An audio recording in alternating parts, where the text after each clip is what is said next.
So this is on and ready to go. Just make sure you hold it like you need an ice cream cone. Yeah, that's all right. Yeah, no, that's all right. That's all right. Oh, yeah.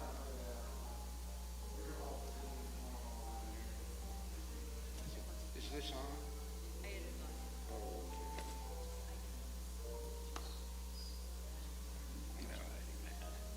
okay. Yeah, actually I did. I did chill out in there. I gotta deal with a bunch of awful stuff, man. The headaches that I gotta deal with. It's one thing the far left, but I gotta deal with some far right stuff at work too.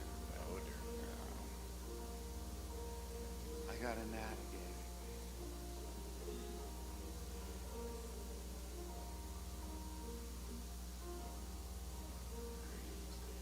Yeah, go ahead. All right, man.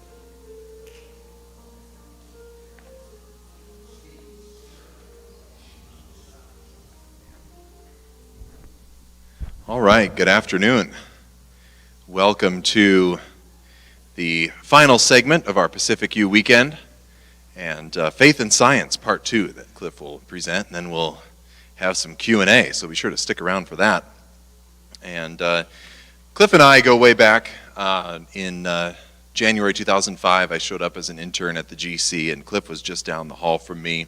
If you were here last night, you heard all this, so I'm not going to belabor the point. But he came in, asked to borrow my pen, and then, you remind me of a friend of mine. And so he and I got to talking, and then became friends, went out to a number of lunches, and I ended up going to Cliff's church, actually. And that was my church when I lived out there. And so it was neat to see Cliff in that environment. And, as I said last night, I was impressed that at his church, he didn't have some high-level leadership or august position in his church that you might expect for someone of his stature or renown in Adventism. He cleaned up after potluck. He'd go around and pick up people's plates and take out the trash and talk with people there. Actually, I brought a friend one time to church. He wasn't really the church-going type, but I brought him. We had Indian potluck at this church, and it was super good. I'm like, you got to come for Indian potluck, man. So he came to church, and actually Cliff ended up talking with him for a while and connecting with him on their shared appreciation of literature, and I just really appreciated that Cliff did that, took some time for my friend. And Cliff is been working at the Adventist Church headquarters forever, basically, and he edits the, let me get this right here, the Adult Sabbath School Bible Study Guide, or what most of us just call the Quarterly. And he's also written a bunch of books, including the one that we got in the lobby there. Be sure to pick up some of those if you haven't already. That's his latest book. We got some sneak preview copies of that from Pacific Press up here, so be sure to pick up that on your way out. And he's also well known for his book, Graffiti in the Holy of Holies. He's talked with me about that for a while, too. Anyway, I'm excited to have Cliff here this weekend. Really grateful for that. Grateful that he came out. I'm going to offer some prayer here. And then we're on to Cliff. Lord, thank you so much again for this weekend, this time that we can spend together. Thanks for Cliff and his ministry and the time he's taken for us here as well. And thank you for your love for us, and we're just grateful for everything you've done. We pray in your name. Amen.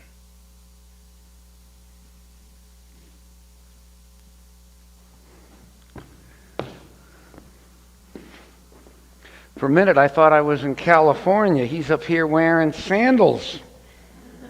Didn't think I was in Idaho.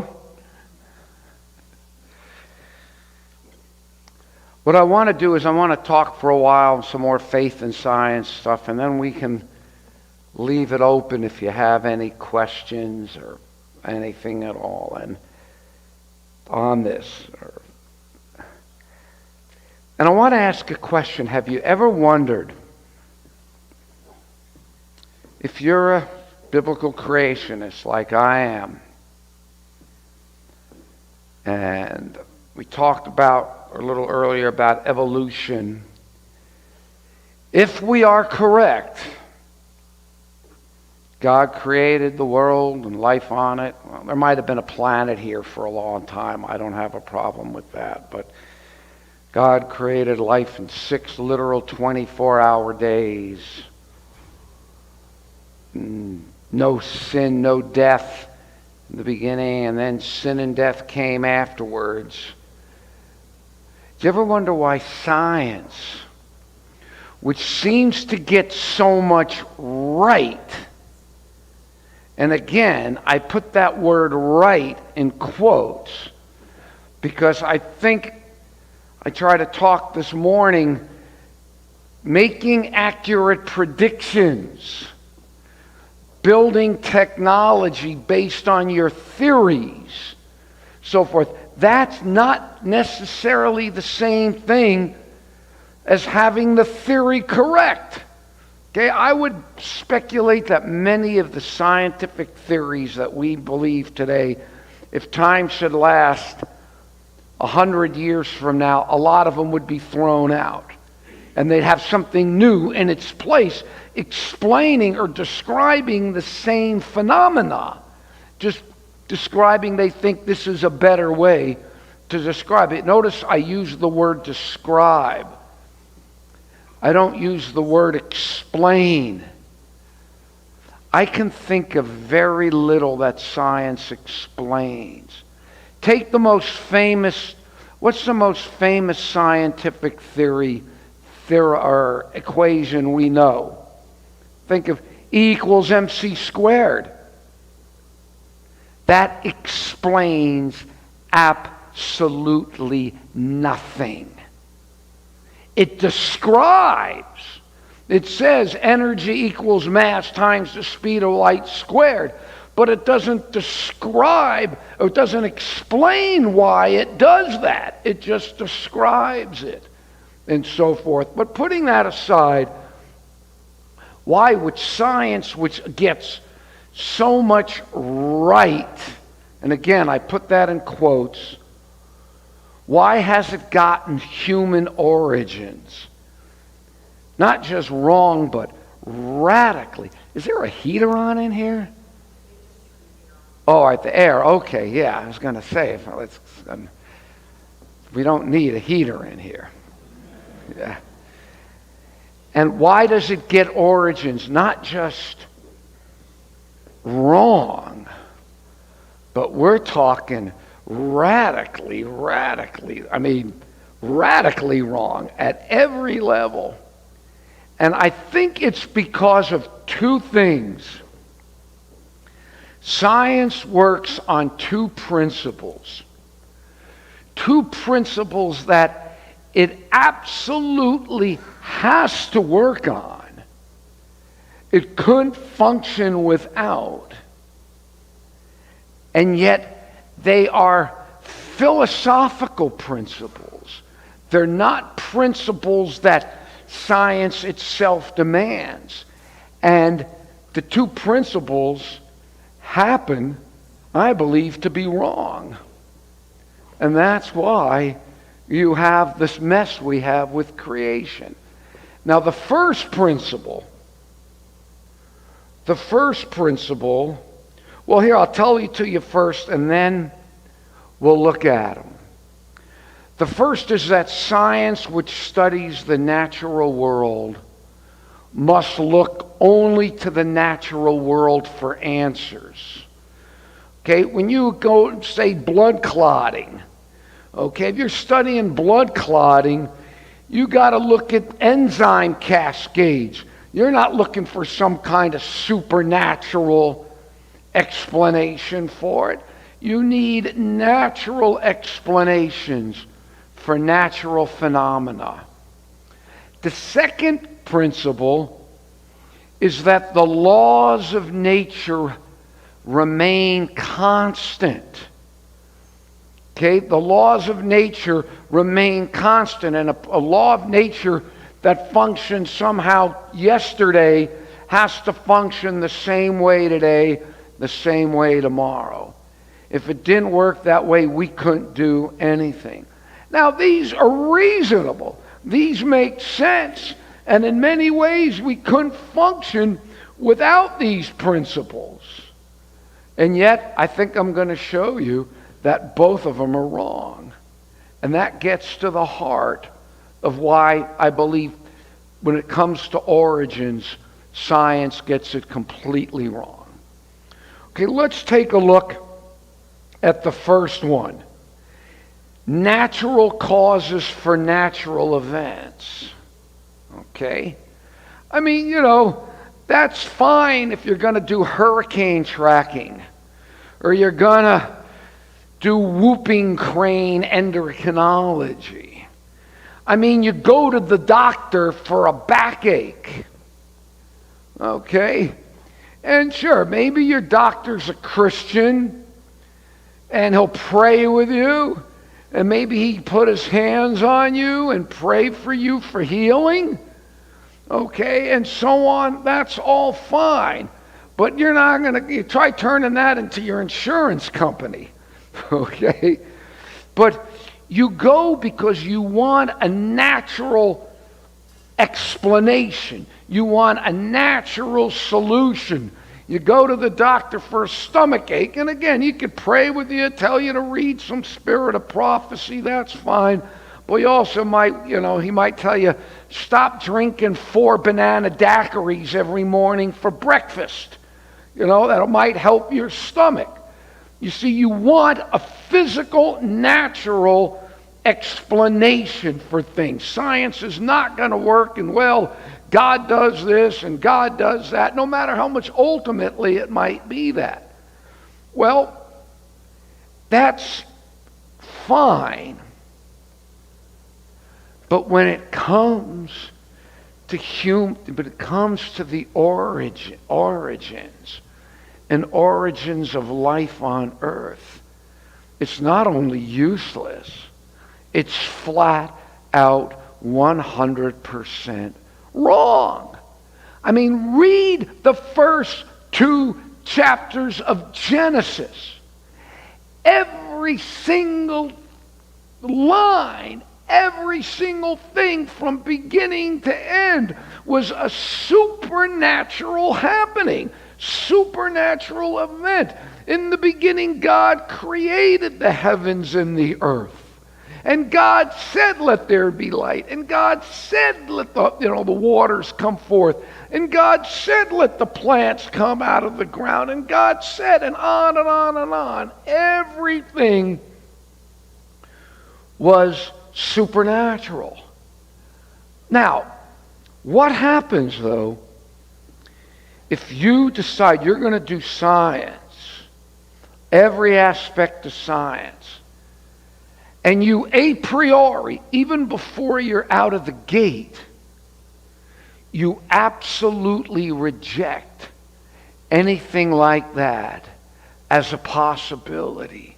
You won't look there. You can't. I want to read you a quote from a famous atheist, I'm assuming biologist, named Richard Lewitton. This is a famous quote. I'm going to read the whole thing. It's an astonishing admission. Listen to what he wrote. It was something he wrote in the New York Review of Books. Our willingness to accept scientific claims that are against common sense is a key to an understanding of the real struggle between science and the supernatural.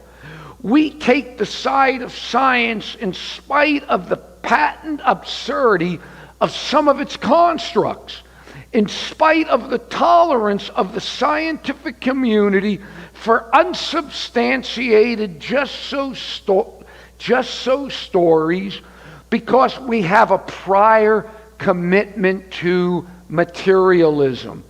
It is not that the methods and institution of science somehow compel us to accept a material explanation of the phenomenal world, but on the contrary, that we are forced by our a priori adherence to material causes to create an apparatus of investigation and a set of concepts that produce material explanations, no matter how counterintuitive, no matter how mystifying to the uninitiative.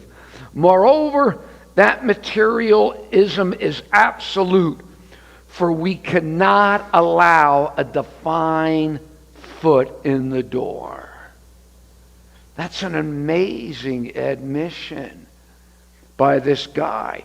It's not saying that science demands it or it's even reasonable. We have come up with this thing, absolutely nothing supernatural. We're not allowing it at all. And he says it's not that science calls for this, it's a cultural and social biases do. Okay? Thus, materialism, a sacred assumption of science, arises from a philosophical commitment that science cannot even address, a commitment that some find questionable. Okay, so here's the point. What are you going to do? You have a totally supernatural origins. And science out the gate absolutely refuses in any way, shape, or form to acknowledge the supernatural, to bring the supernatural in. Any wonder there might be a clash? It's almost as if I'm a detective and there's a murder, and I see George over here, and it turns out George committed the murder. But I automatically, right out the gate, I say, no, absolutely George did not commit the murder. I refuse to even consider George is the murderer. Then guess what?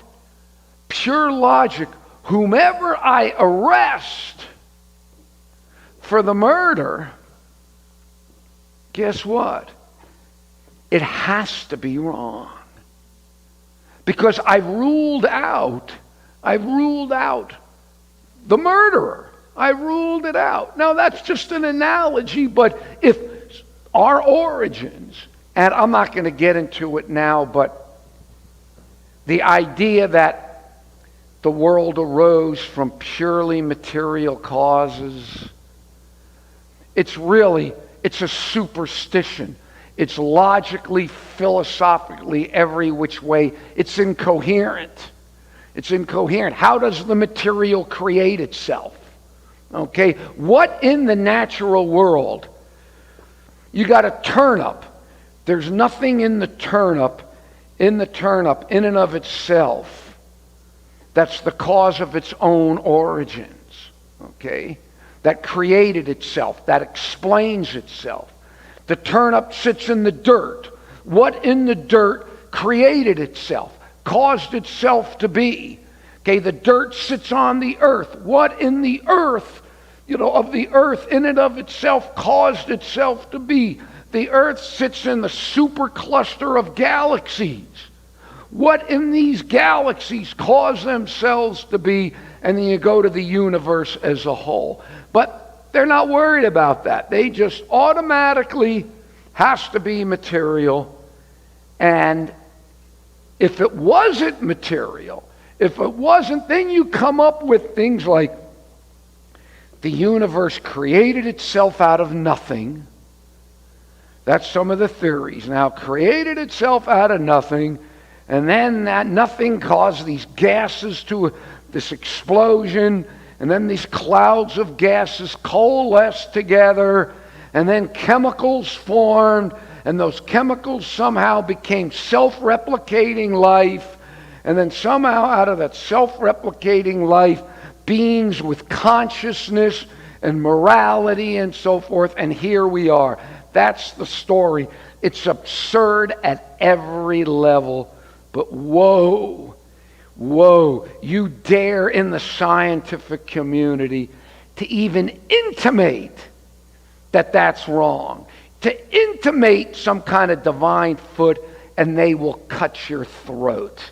They will destroy your career, which is kind of ironic because science started out as a revolt against the authority. It started out as a revolt against the authority of Aristotle as interpreted through the church. and now it's become the authority, and it's just as intolerant as the authorities were centuries ago against anyone daring. Back then, the final authority was Aristotle. Today it's Darwin. Darwin is the Aristotle of our age. And woe be to anyone dares challenge it. So that's one reason. It rules out the true explanation. So I think that would tend to cause a problem, don't you think? If you really think, if the Bible just happens to be true, okay, and God really did create the world, which I argue is the only logical option. You get into the silliest stuff if you try anything else. So that's one reason. And the second reason is the constancy of nature. I mean, I'm going to get on a jet plane tomorrow, and I'm flying out back to the southeast. And I'm going to assume that the laws of aerodynamics that were in play, say 20 years ago, 15, I don't know what plane I'm flying on. I know some people, they get on a jet and they know everything about the jet and all that, and I never even give it a second thought. But I'm going to assume that the laws of aerodynamics and so forth that were in place when they built the jet 10, 15, 20 years ago, I'm going to assume they're going to still be in place tomorrow when I get on that plane. I mean, you couldn't do any science. You couldn't do, how could you do medicine? How could you do anything if the principles there weren't the same and so forth? So it's a very reasonable principle. And it makes good sense. There's only one slight problem when it comes to human origins and origins of the world. It just happens to be wrong. Let me read you a Bible text. Now, I want you for a moment to try to envision what the kind of world, the kind of world that is depicted in this Bible text. And it's not going to be easy because it's not a world that any of us have ever known. It's not a world any of us have ever experienced. All we could know about it is because we've been told about it. It's Paul in Romans 5:12. Therefore, just as through one man sin entered the world, and death through sin, thus death spread to all men because all sinned. Just think for a minute. What this text is saying, it presupposes a natural environment, discontinuous and radically different from anything that science now confronts. Can you see the point? We live in a world where everything dies.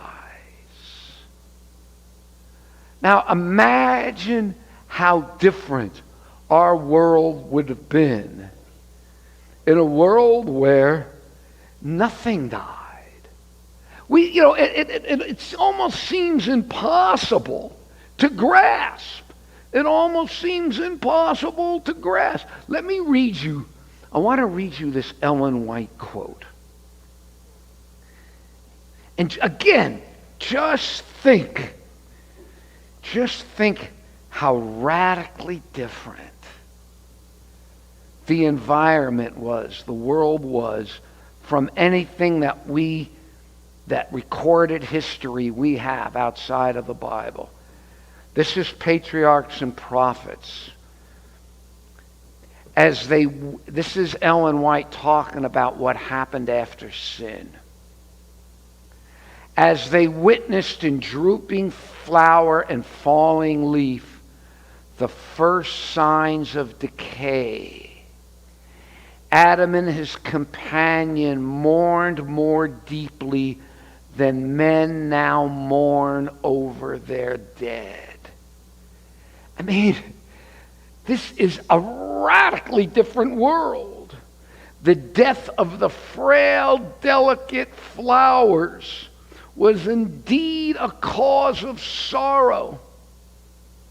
But when the goodly trees cast off their leaves, the scene brought vividly to mind the stern fact that death is the portion of every living thing.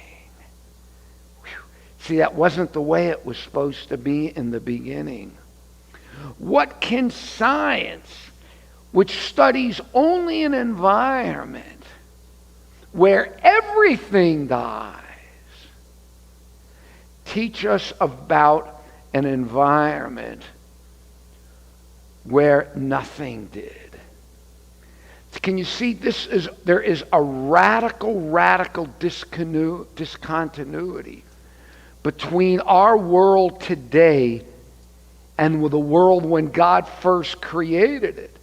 But if you reject that idea and you believe that the world today, the world exactly as it is today, follows the exact rules that you have today, those rules were always in place from the beginning of time, then you're going to have a problem. I mean, to try to earn, to try and learn about the origins of life by studying what is here now, thousands of years after the physical changes brought by Adam's fall. Ellen White talked about the change brought by Adam's fall, by Cain's sin, and by the flood. A worldwide, don't even get me started on the flood. They'll tell you there could have no scientific model for a worldwide flood. It's fascinating. There's a pastor. He's out in this part of the country. An Adventist pastor. Takes tours to the Grand Canyon. And in the brochure, he mocks Noah's flood. He mocks it. And when I challenged him, he said there's no flood model. Well, it was fascinating. I wrote a column in the Adventist Review called No Flood Model. And I dealt with this guy. And it was funny. I went back and thought, see what insights Ellen White has. And was fascinating. Before the flood came, she said the wise men, the philosophers, the scientists said, no flood will come. And though she didn't use these exact words, the gist of it was, no flood's going to come because there's no flood model for it. So before the flood comes, people deny it because basically they said science says it can't come. And now, thousands of years after the flood, you got people saying no flood came because there's no science to back it up. It's amazing. And in one sense, you think, well, you could expect it. But I don't know, maybe I'm closed-minded. But when you got an ordained minister in the Seventh-day Adventist Church taking a paycheck from the church, openly advocating that, I got a real big problem with that. But, I'm not in a position to do anything about it. But anyway, between the change caused by Adam's fall, Cain's sin, Cain's sin and Noah's flood, it would almost be like studying streetwalkers in Paris to learn the origins of human sexuality. What the Bible does say too about that world, the Bible also says it never rained until the flood. Okay, that's biblical. There was no rain, a mist came. That's why the people had a hard time believing it. Can you imagine if you never saw water fall out of the sky? Okay. The Bible says a mist came up out of the ground. And some guy says, water's going to fall out of the sky when for hundreds and hundreds of years, no water ever fell out of the sky. No wonder they didn't believe the guy. So that's another radically discontinuous. I want to read you a quote from Dr. Francis Collins. Professed Christian, I think he was the head of the Genome Project. And he wrote a book, I forgot what it was called, but it's his book, Defending Theistic Evolution. And I think the man does an incredible, I'm not judging the man's heart. I'm not judging the man's soul. But when you got an esteemed scientist like this claiming to be, takes the Bible seriously, is what the blurb on his book says, and yet promotes billions of years of evolution, I think the damage the man does is incalculable. But I want to read you a quote because it says everything. He catches here exactly the problem. Francis Collins, and again, I'm not judging the man. I don't know anything about him. He's probably a very nice guy. Science reveals that the universe, our own planet and life, is engaged in an evolutionary process. The consequences of that can include the unpredictability of the weather, the slippage of the tectonic plate, or the misspelling of a cancer gene in the normal process of cell division. If at the beginning of time God chose to use these forces to create human beings, then the inevitability of these other painful consequences was also assured. So it's all God's fault because that's how God chose to create. I'm sorry. It's wrong biblically, and you have to, it's all God's fault. It's not that, because even now, there's a guy named Alvina Plantinga, another one who's compromised on evolution. It just breaks my heart. But he came out arguing, basically he argued for the idea that you could have a perfectly loving God who creates free beings who choose to sin and bring evil. He's even got the secular world saying you could accept that belief. Okay, they buy into that now. Okay, so in a sense, that's what we believe. God creates free beings. The free beings choose to do sin. And that's why you got all this evil. But with this guy Collins, but you see, he's looking around. This is what is happening now. And so he just assumes because it's happening now, it's always happened all the way, and that's how God chose to create. I mean, did the guy not hear of the fall? Did the guy not hear of the flood? You see what I'm saying? But no. See, the people, they don't view the Bible that way anymore. In the beginning, God created the heavens and the earth. It depicts a supernaturalism that suffuses the creation of the earth. The entire creation account is about the supernatural birth of the world, which means now that the natural processes now existent, were not the means through which creation first rose. You know, I have a sermon. My wife has, I didn't grow up a believer. And I can still remember. In fact, when I was coming back from Israel, after I met my double, those of you who heard the story, I wasn't born again yet. And I was rushing through the airport in Amsterdam to catch a plane. And I bought these 2 green apples. That come from around here, don't they? What are the green ones? The Granny Smith, the green ones. And I remember I'm running through the airport. And I stopped. And it was the first time in my life I stopped and I looked at these apples. And it was as if they were smiling at me. It was almost like, those bubbles. And it was just, I could see the love of God in these apples. I mean, it just jumped. It was the first time in my life it was like a veil was torn from my eyes. And I saw it. I mean, I was electrified. And I get on the airplane, and I just happened to meet 2 girls from my high school.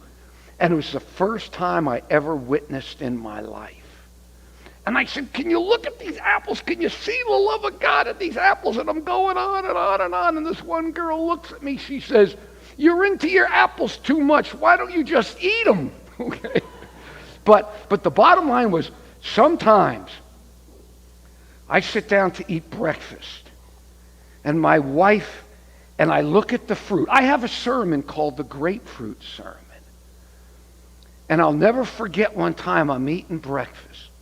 And I'm looking at this beautiful piece of fruit. And then there was the seed. And I'm looking at the grapefruit seed. And I'm not a gardener. I don't go near the garden. My wife, if you want a garden, you can have a garden. I'll pay for it, but just don't make me go near it. I don't want to touch it. I just can't stand it. You do all that, and then the bugs eat it, and the birds eat it, and the deer eat it, and the rabbits eat it. It's absolutely something I don't want to go near it. You can grow all you want. Just keep me away from the thing. So I'm not a gardener, okay. But I looked at the seed, and I took a knife. I have a whole sermon on this. It's kind of crazy. But I'm just telling you, and I cut the seed open, and I look at it. Now, imagine you lived on a planet, and the only way you could get your food was from the sunlight. There's some guru somewhere who teaches you don't have to eat. You just get enough sun, and you can get all your nutrients. And I had somebody try to push this on me one time. I said, brother, you can get some sunshine, but make sure you eat, okay? But suppose you lived on a planet, and that's the only way they got their nutrients. And they told you there's another planet in the universe. And on this planet, people take these little pellets, and they put these pellets in dirt, these tiny little pellets, and they leave it in the dirt, and all they need to do is put a little water on it, and out of this pellet will grow this massive hunk of wood with branches, and there'll be flowers, and there'll be this packets of fruit called grapefruits that they eat, and there'll be more pellets in these grapefruits. And you could take those pellets and you could put it in the ground, and more, potentially an infinite number. If you told them that, why would they believe it? There's nothing logical. There's nothing. We see it happen. If you never saw that happen in your life, but one time, you would think it was a miracle. But we're so used to it. But let me ask you a question. For evolutionists, what evolved first? The grapefruit seed? Well, I certainly don't see how a grapefruit seed could evolve first. The grapefruit roots? The grapefruit tree? The grapefruit itself? I mean, which evolved first? How do you know? It's a vegan version of the chicken and egg dilemma. Okay? What evolved first? Well, it's a false question. None evolved first. In the first chapter of the Bible, God said, let the earth bring forth grass, the herb that yields seed, and the tree that yields fruit, whose seed is in it according to its kind. God created them at the same time. But if you utterly reject that, no, you can't do that. The process is now. And see, look, I thought it was funny. There's some guy, the COVID variant. So some kid I knew who grew up in the church, he's reject everything, and he said the COVID's the variant. There, my whole life I was told evolution isn't true. So the COVID mutates, the virus mutates. There's proof of evolution. I mean, what you've got here is, it's almost like because the check engine light comes on in my truck, if I wait long enough, it'll turn into a Boeing 747. Okay? Nobody denies microevolution. Nobody denies the variation. Okay? It's that they get an element of truth now. Species adapt. And because you rule out the supernatural, you come up with this whole long evolution thing, and I think it's nonsense from beginning to end. But so anyway, the bottom line is these two principles. You need natural explanations for natural events. That's fine for most things. But for a supernatural origins, it's just wrong, okay? It's just flat out wrong. And I think if you get down to it logically, you got to somehow the material world just created itself out of absolutely nothing. And I think it's pretty hard to get there. And then the idea that the continuity of nature, the fact that things go on the same, and one level we have to have that to function. But when you retrodict that back and insist that what happens now is what has always had to happen, well, that's fine if that were true. But if the world were a radically different place when it was first created, when many of the things that are in place now were not in place when God originally created the world, you're going to have a problem. It's almost as like, and I'll use one more analogy, and then I'll leave it open for questions. A scientist wants to understand the origins of chess, the rules, the board, the pieces, everything, but seeks to do so on the assumption that only from within the game of chess itself, the rules, the board, the pieces, can chess's origins be found. In other words, you have to look at the game itself. The board, what the board's made out of, what the pieces are made out of, the rules, that's the only place you are allowed to look for understanding it. He rejects automatically the possibility of origins outside of it, transcending it, like human beings. Within the chess game and board itself is the only place you have to look. Well, here comes theistic evolutionists, which, I don't have a lick of respect for theistic evolutionists. I have more respect for the honesty and integrity of the Richard Dawkins and the Samuel Harrises and the Daniel Dennetts and the Christopher Hitchens, these hardcore atheist evolutionists who mock the theistic evolutionists. They mock them, and I agree with them. Because here's what the theistic evolutionists do. The theistic evolutionists, they say, instead of chess arising from a primitive form of itself, suppose it was created by scratch, and suppose these, all right, what I'm saying, this is what we believe. But now suppose too that for years, this naturalist theory about chess holds sway. It becomes the dominant intellectual paradigm. It becomes the accepted thing. You don't question it any more than you question the earth is round. And that's all everybody talks about. I read so many books, and the people just assume evolution. They don't question it. It's just a bottom line assumption. But you're a believer in God, and you come along, okay? And you, however,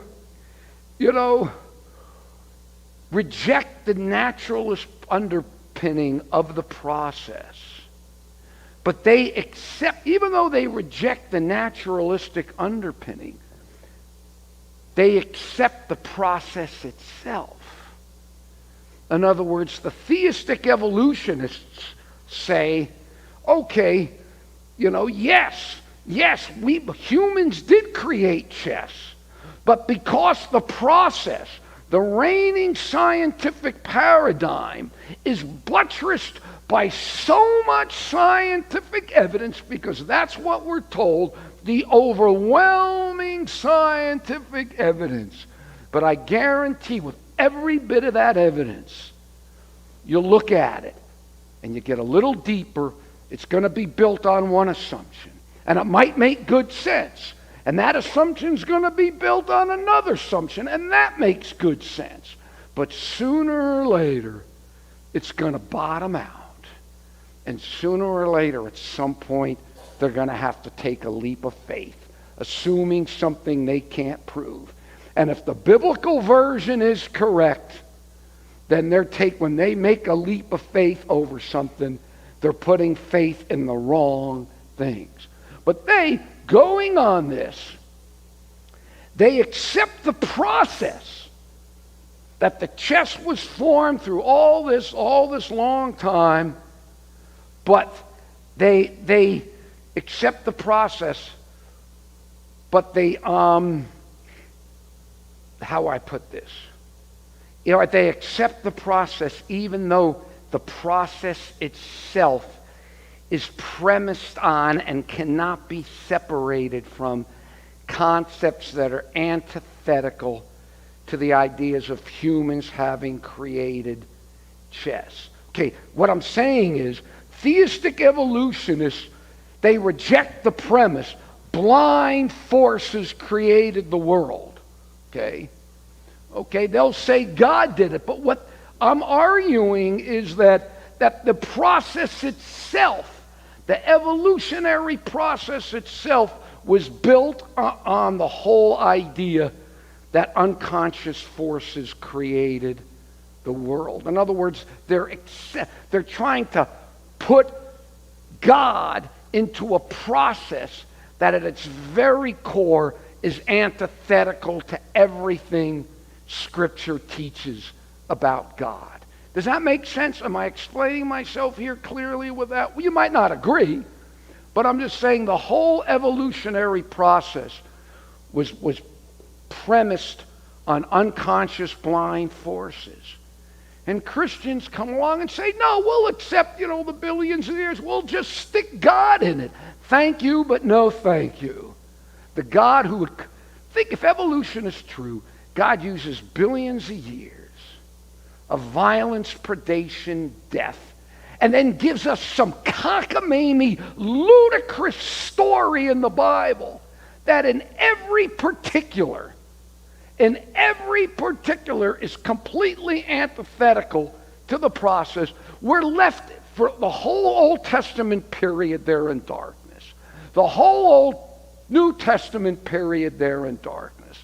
The whole medieval period there in darkness.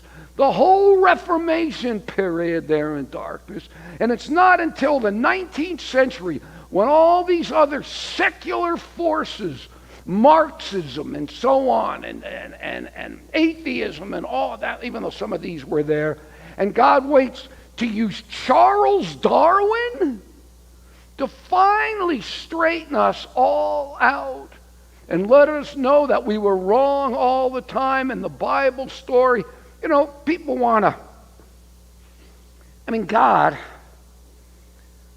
you read the parables of Jesus. There's a certain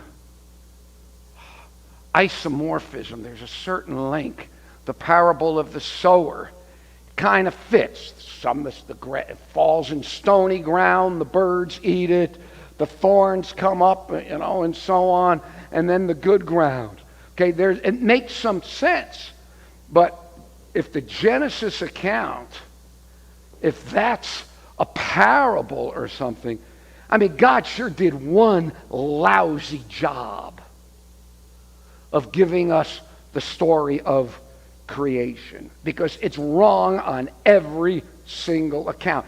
Even secular people who believe in theistic evolution, they will say there's no doubt the author of Genesis, because a lot of them would laugh it was Moses, believed the story to be literal, believed the literal 6 days, and so forth. But in the end, I'm just saying before, if the scientists are right, if science is right, then everything we believe about Christianity is a lie. And you ought to read the silliness that these people come up with to try to harmonize evolution with the Bible. I'll give you one quick one, and then I'm going to stop. Desmond Ford, maybe some of you know the name. Ford used to be a strong defender of creation. Then he just started losing it, and he believed in something called progressive creation. It's just billions of years, and every now and then God pops in and does the process. But to Ford's credit, Ford wanted to save the gospel. But Ford realized that the gospel is premised on a sinless Adam who brings in sin and death. Well, how in the world are you going to get a sinless Adam who brings in sin and death in any kind of evolutionary or progressive creationist model? Well, Ford's got a brilliant idea. I'm not kidding. He argues that the Adam and Eve of Genesis 1 through 3:24, that the Adam of Genesis 1 through 3:24, the Adam who starts out as created and then the chapter ends when he's kicked out of the Garden of Eden, that Adam is a completely different Adam, separated by 100,000 years from the Adam in the very next verse. And the man knew. And what do you know? Coincidence of coincidences. That Adam, 100,000 years later, what do you know? He just happens to have a wife named Eve. Coincidence of coincidences. But, folks, it's science. And science got overwhelming evidence. We've been propagandized for a generation now. Overwhelming evidence of billions of years. And if you're going to be taken seriously, we can't reject that. So we got to find some way to make our Bible fit the science. How do you think Sunday keeping came? It was the Christian church compromising with the ways of the world. And evolution is the Christian church compromising with the ways of the world. And so you got Desmond Ford, he's now dead. You got arguing that and that's not the dumbest stuff. Oh, there's some more incredible stuff that they try to do. I remember this one guy, John Polkinghorne, another professed Christian who, theistic evolutionist. He's got this line where he says God created this way because he wanted to protect lions and stuff from raw, naked, infinite reality, or something like that. This is the kind of stuff they come up with. But you notice, it's always the Christians compromising and changing to try to get the Bible to fit the science. It's never the other way around. But anyway, I'm done. If you got some questions, and if you think I'm full of it, go after me. Let's talk. Any questions? But I will argue, if evolution is true, your Bible is a lie, the cross is a lie, Christianity is a lie, and you got no reason to believe in anything this church teaches. If I were convinced 1 minute evolution were true, I'd be out of here. I'd go back to whatever I was before. So anyway, I throw the gauntlet down. Any questions on anything? Okay. All right. Just raise your hand. Giselle and I will come around and Okay. thank Kevin first, and then we'll do this. All right, go ahead. We got somebody right here. Okay. I would just be interested in kind of your thoughts on kind of marrying science and religion together a little bit in a positive way. Like for me, I feel like I can live my faith and deal with this science in the way that you described, which I thought was very neat. Like science describes the truth of maybe how things work, but maybe not the origins or the things before. But then I also feel like I have to hold them separate because the Bible's not written in a very scientific way. A lot of it's poetry, or maybe they write things more in a meaningful way instead of a specifically described, accurate way. And you can't really apply science to that, or how much should you try to prove the Bible with science? Should I kind of keep it separate? Yeah, well, I agree. In most cases, see, it's funny because there's been this myth. It's called the warfare myth. And there were a couple books written in the last century, horrible books. A fellow named Draper and a guy named White wrote these books. They were really anti-Catholic screeds. And they pretty much set out this whole idea of the warfare of faith and science, and that they've been, fighting each other. And almost all the early great scientists were Christians.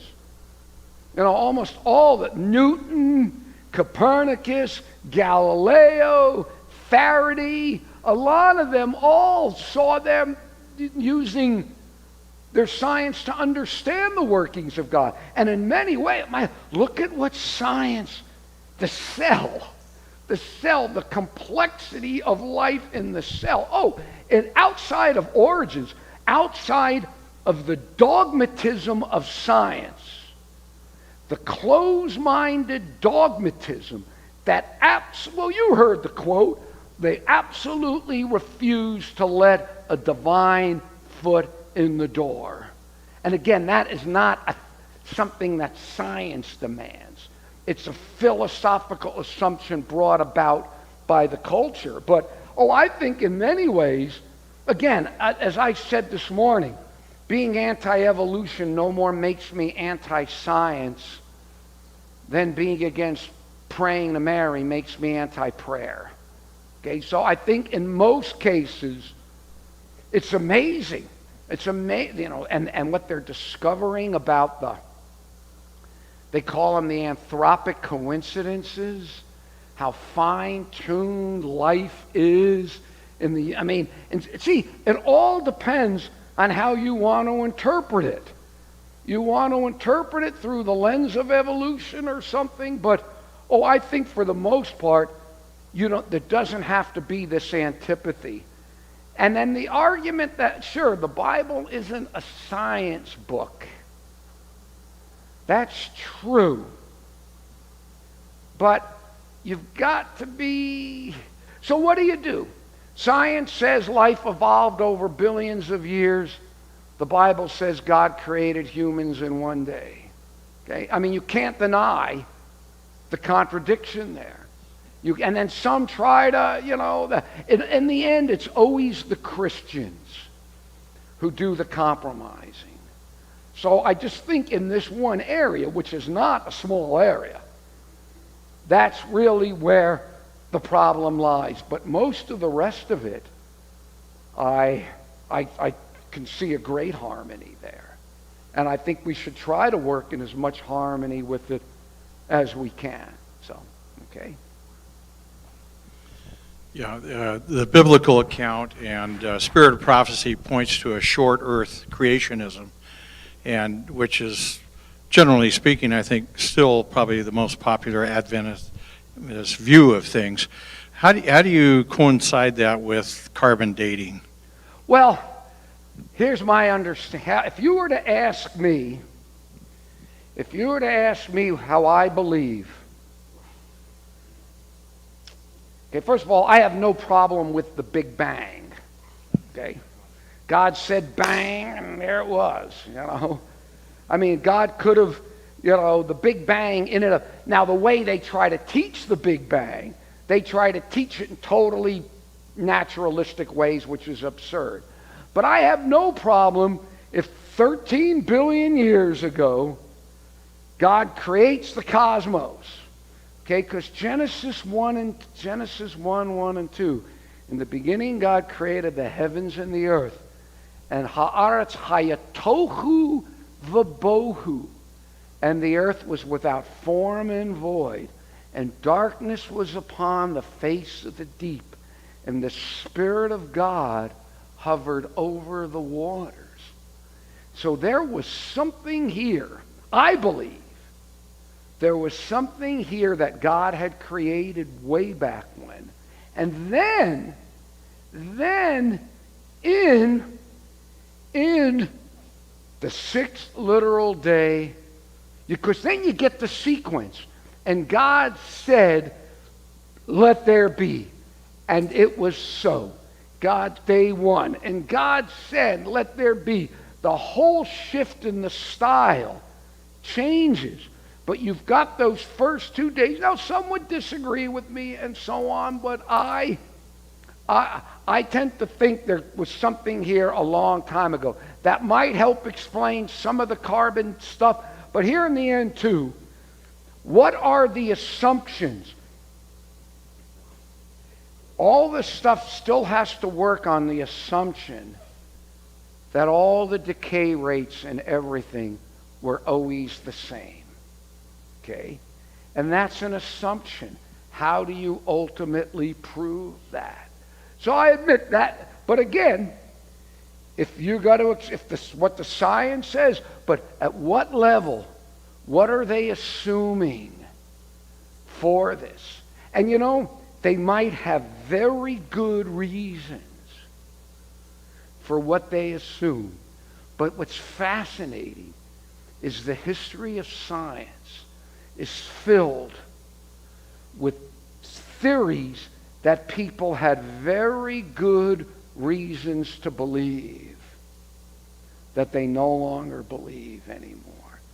So just because you've got good reasons to believe a theory is no indication at all that it has to be true. So I mean, there's no question there are challenges to it, but in the end, ultimately, where do you put your faith in? So, okay. I have a comment and a question. My comment is corroborative of your illustrations this morning from the medical viewpoint. I think it was Mark Twain that said there are lies, there are damnable lies, and there's statistics. And we struggle with that in science, we struggle with that in medicine. But despite that, I fell in love with statistics while working on a graduate degree at the University of Michigan. Okay, go ahead. And after that, I looked at the medical literature from a very different perspective. And this medical letter I put out today has an illustration of what you were talking about this morning and the way medical studies are conducted. The vast majority of medical studies are observational. They are not completely randomly assigned, so that leaves us with the problem of alternative explanations for what we're observing, and those are called confounders. And you can have a confounder, you can have 100 confounders, but an illustration would be for a physician who was taking care of lung cancer patients all day, if they notice, all these people have yellow teeth. So yellow teeth must be contributing to the cause of cancer. It must be a cause of cancer when indeed it's the smoking that made their teeth yellow, which was the confounder and indeed causing the cancer. So that fits with your idea of these invisible spiders as an explanation as to how things drop. So that's why the caution in this letter is that the media grab these medical studies, and the studies I mentioned specifically were on the positive outcomes of coffee consumption. And I'm not denying that a lot of the studies have come out and shown a good association between coffee drinking and positive health outcomes. And the explanation is, well, because coffee is high in antioxidants. But my caution is that the vast majority of these studies, in fact, I don't know of any randomized controlled trials in coffee, that these are only showing associations. They are not showing the causation. So we're stuck with that as doctors in our choice of medical treatments. A lot of stuff is not proven by randomized trials. That is the only method we can use to take care of confounding. Randomized trials are very expensive. They take a long time, and it takes following people for several years and so forth. But even randomized trials have issues. And I remember attending a plenary session in my specialty one year where the number one discussion at the plenary session was the ethics that are involved in the funding of randomized controlled trials. And so the statins, these drugs we use to get our cholesterol down, are a good example. At least at that time, almost every major randomized controlled trial had been funded by Big Pharma. Yeah. So, that is the comment I wanted to make. The question I have is, where is Seventh-day Adventist undergraduate education, particularly in the field of biology and origins? Where are we at this time as far as the teaching of origins? Well, I keep hearing different...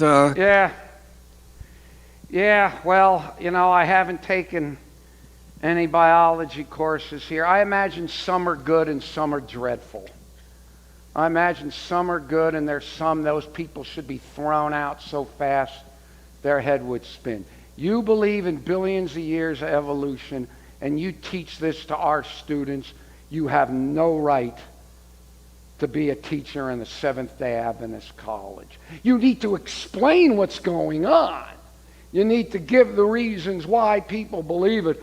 Well, but if you promote it, I don't think you could be a Christian and believe in evolution. Much less, have the moral decency to at least believe the name you take for yourself. Seventh-day Adventist. And it's only the most duplicitous and dishonest and cynical use of language. Everybody knows that the seventh day means seventh day of the sixth-day creation. And we at the last GC session, we had to change the wording of our fundamental belief about creation because, we wanted to leave it as open as we could, but there's some, you push my button, there's some very dishonest people. And I use the word, they're dishonest. They try to use the language to slip in so you can believe in millions of years of evolution and be a Seventh-day Adventist. And we knew that. And so we purposely went in and changed the language to make sure you couldn't do that. But you think that's going to change them? If they're dishonest enough to believe in evolution and still stay in the church and promote it, then they're not going to worry about the fundamental belief. So yeah, it is a problem in the church. It's the world seeping in. If you believe in it, I wrote an article. I've had a column in the Adventist Review for 25, 26 years. And it's online now too. And I wrote one, about 12, 13 years ago. And I called it Seventh-day Darwinians. And I basically just said what I said here. You believe in evolution, go join another church. And I still believe it. Well, you would have thought I was advocating pederasty or something. And people went ballistic over it. And I got to be careful what I say here. Somebody left me twisting in the wind publicly. And all on that. Got scared and left me. And I never backed off. And to this day, I don't back off. If you truly believe in evolution, I really think you ought to go to another church. And I don't say that lightly. Our very name shows the 6 days of creation. And I used to think belief in the Sabbath would be strong enough to keep us away from evolution. Every week, think about it. What doctrine is so important? What doctrine is so important that God only demands 1/10 of our money. But the doctrine of creation is so important. He commands 1/7 of our lives every week to remember creation.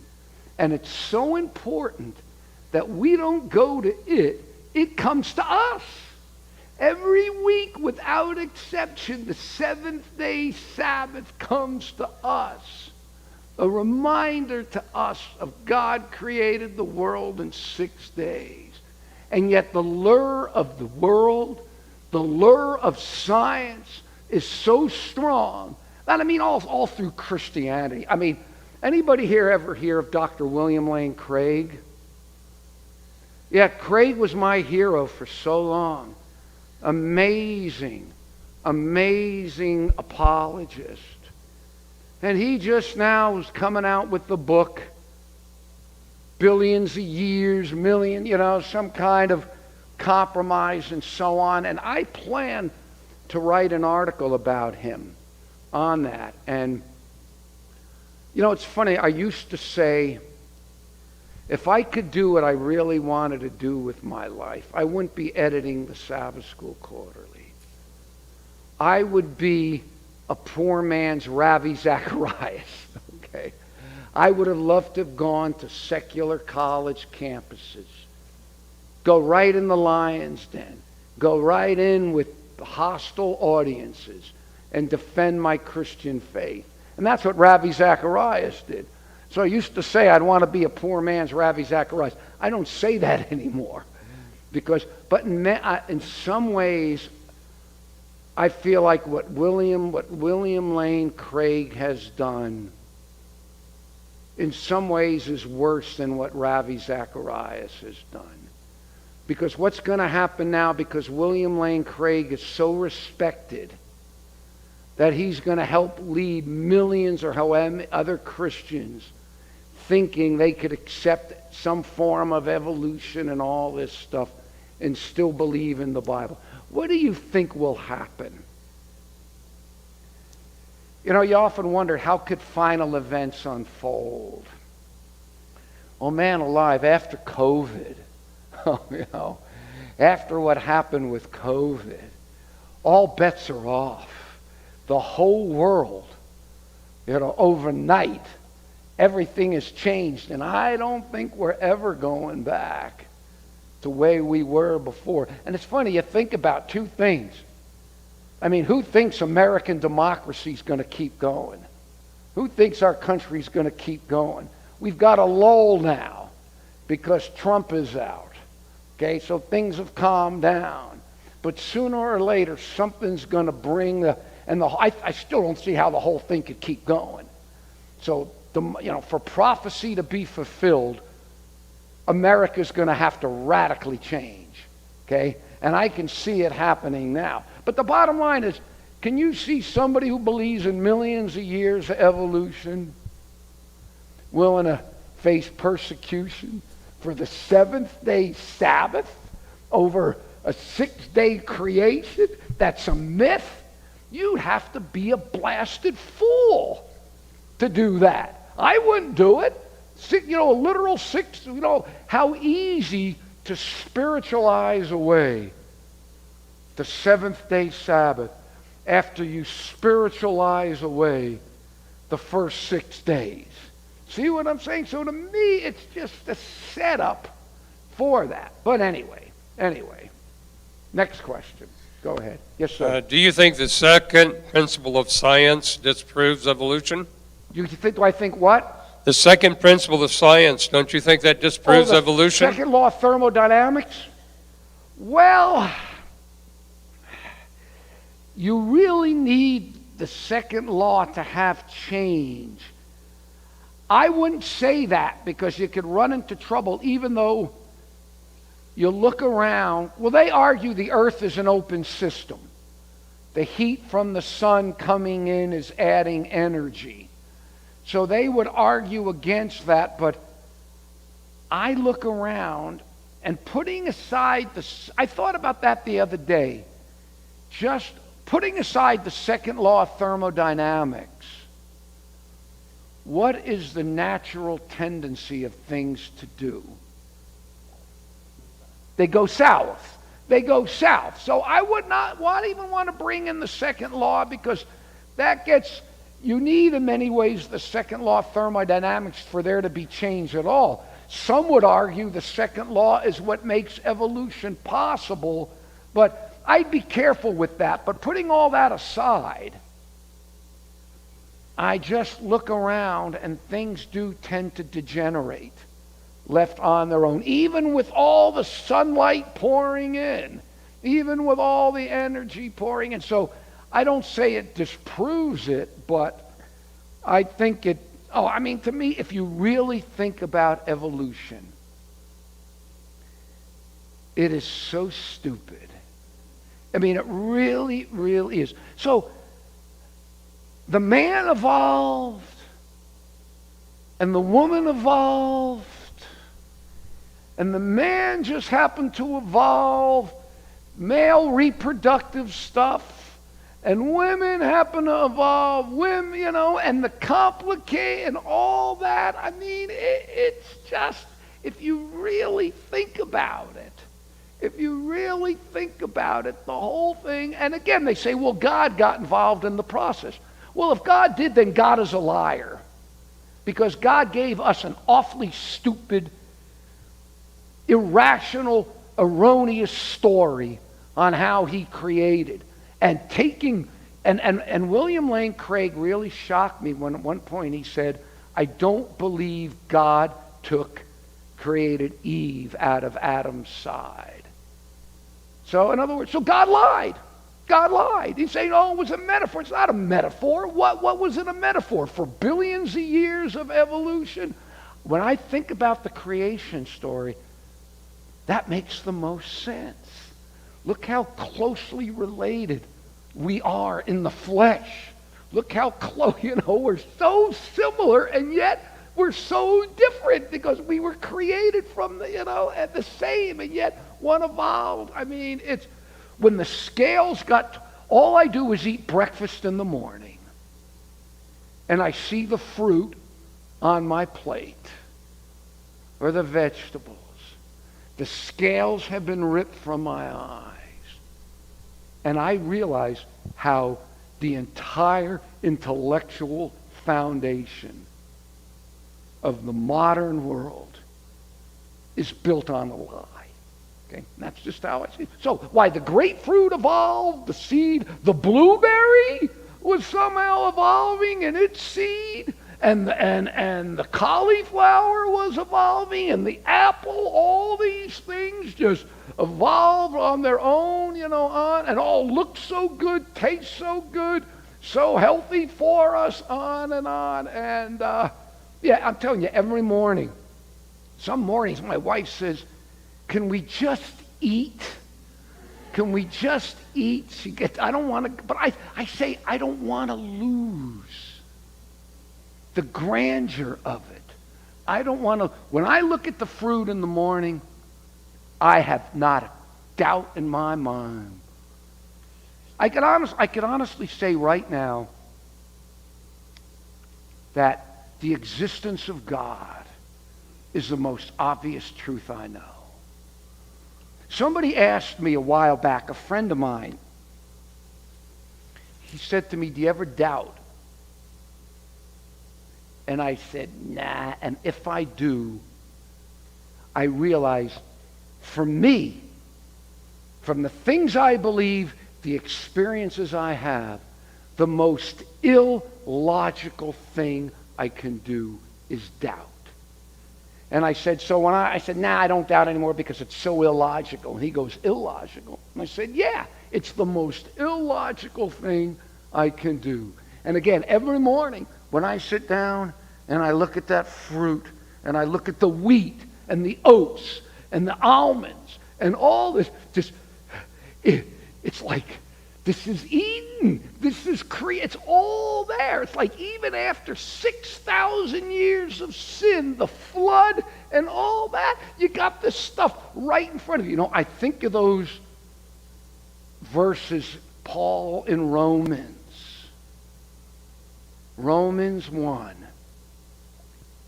He says, from the created world, he said, those who are lost are going to be without excuse. Okay? He says, those who reject God, that's Paul. He's going to say and I can see it now.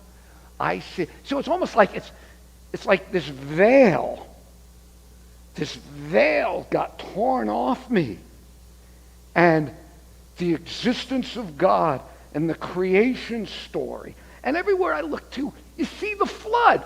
Just everywhere, the mountains and the carving and all that, See, it's interpretation. Okay, you got a valley.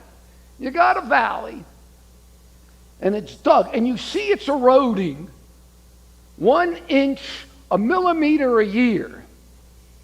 Okay, so if you assume uniformitarianism, you assume, well, it's eroding 1 inch a year or 1 millimeter a year, so you calculated it. Well, that took 300 million years to erode.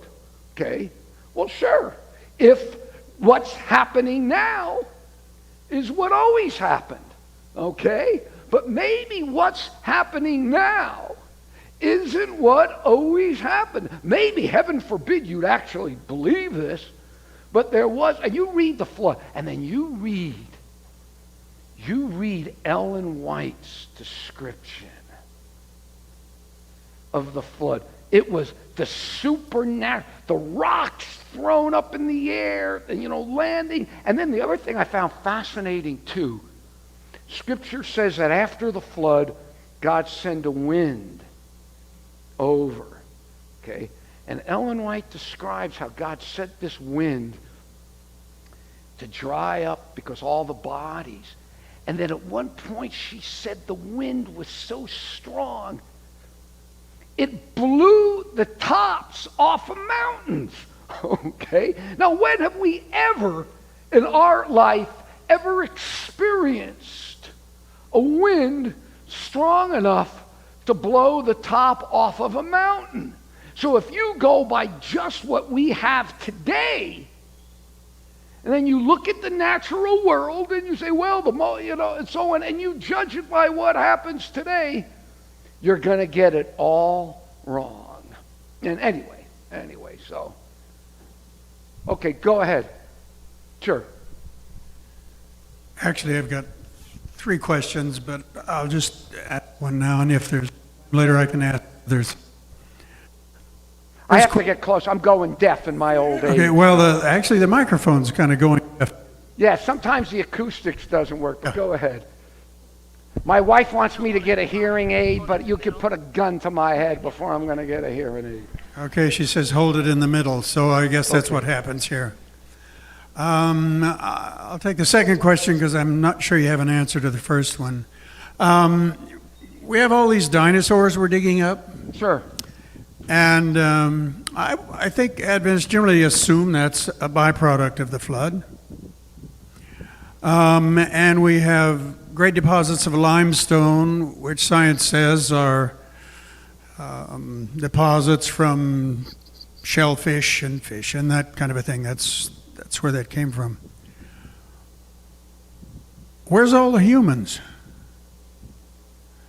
We've got all these dinosaurs we're digging up, and we can see signs of all these fish and so forth. Sure. There were humans perished as well. Where's all the humans? Yeah, I don't know. I mean, I would say some of the fossils just fossilize better than others, but I can't answer that. I don't know. I can't say dogmatically what happened, how to explain that, but that is just you're looking at one interpretation, okay? That's what they're saying. But I don't know. Now, maybe we could get an expert from GRI could give you a better answer. I'm very careful. I don't want to start speculating about what I don't know about. So I really can't answer that. I have no doubt the dinosaurs existed. There's no question. But think about it for a minute. Think of the typical model. Life evolved, and then somehow this tiny proto-life evolves, and then the next thing you know, it evolves into a 25-ton brontosaurus, okay? 25-ton brontosaurus. I mean, that's quite a feat, going the brontosaurus, and then the latest thing now is life evolved. You had the dinosaurs, and then asteroids came. An asteroid came down in the Yucatan Peninsula and caused a cloud to come over the earth, and that killed all the dinosaurs, and then that allowed human beings to evolve, okay? Now, that's built on a whole lot of speculation, a whole lot of assumptions. And just again, he was talking about coffee and the studies you do today and how they can disagree. And I made this point before with fat. They can study coffee today and disagree what they get, what they see, and yet we're supposed to accept what supposedly happened 600 million years ago, which we can't see, which we can't look at now. We can only look at what we've got now and retrodict back. But no, the bottom line is I can't answer that. I don't know. So go ahead. Well, if you'll let me ask the other question. The fundamental pillar of science and investigation is the scientific hypothesis. If science were to use that fundamental pillar of determining the following proposal, what scientific investigation or experiment could be put into place that would prove that, in fact, God really did create things? Well, I don't think you can. I don't think you can because science, it's funny. I'm reading a guy right now. Absolutely. He's probably the most brilliant human being that I've come across in my 65 years. He's a Greek Orthodox. His name is David Bentley Hart. He's a Greek Orthodox. He recently wrote a book on why everybody's going to be saved. Obviously, you don't agree with everything, but I have never come across a brain like his. And he's got this book called God, Consciousness, Bliss, and I forgot the last word, but he has so helped me understand just the silliness of a purely materialistic world, of the world somehow creating itself without there being a God. But I would argue that science does work with natural things, and then you're stepping into the supernatural. You're stepping into a realm where it just can't go to prove it. But I think we'd make a very big mistake in trying to look for science to prove God. Oh, there are all sorts of books out there to prove in a very literal sense. I've read way too much philosophy for my own good. And to try to, outside of, even their mathematicians who will, even to prove things in math is a little more problematic than I once thought it was. But maybe in math you can get absolute proof. But the bottom line is to use science to prove God, I think science gives evidence to point to it.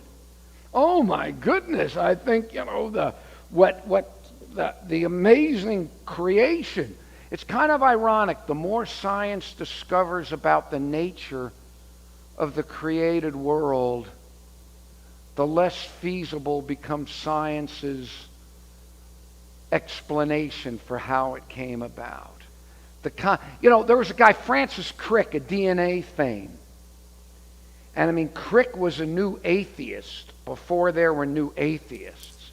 This guy is the most hard-nosed, dogmatic atheist you'd ever run across.